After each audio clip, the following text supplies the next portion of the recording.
In today's video, I'm going to teach you how to use a layer mask in GIMP.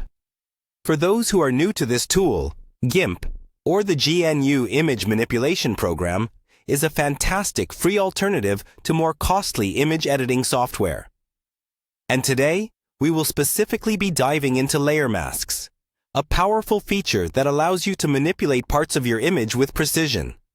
Let's get started. First things first, open up GIMP if you haven't already, and go ahead and open the image you want to work with. To do this, simply go to the top menu and click on File. Then select Open. Browse your computer for the image file and click to open it. It's a straightforward step, but setting up your workspace is essential. Now we have our image open, let's move on to the layer mask itself. In the Layers panel, which you can usually find on the right side of your screen, right-click on your chosen layer. You should see an option that says Add Layer Mask. Go ahead and click on that.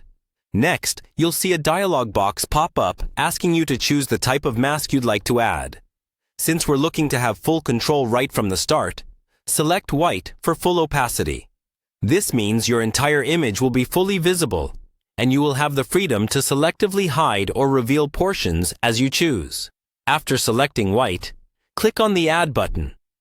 With your layer mask added, the next step is to select it. In the Layers panel, click on the thumbnail for the layer mask itself. This is crucial because it tells GIMP that you want to work on the mask rather than the layer directly. With the layer mask selected, you can now choose the paintbrush tool, or if you prefer, the bucket or gradient tool. Here's where the magic happens. Painting with black will hide parts of your layer, essentially creating transparency. Painting with white will reveal parts that may have been hidden, and using gray will give you nuanced partial transparency, allowing for soft edges and refined effects. It's handy to remember that layer masks work in gradients of transparency from black to white, giving you a full range of creative possibilities. While you're working, if at any point you make a mistake, don't worry. Simply hit Ctrl+Z on your keyboard, and GIMP will undo your last action.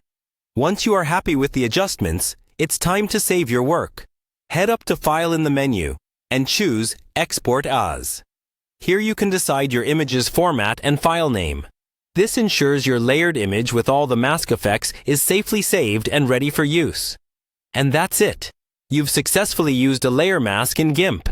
With some practice, this technique can become a powerful part of your image editing toolkit. Thanks for watching, and happy editing!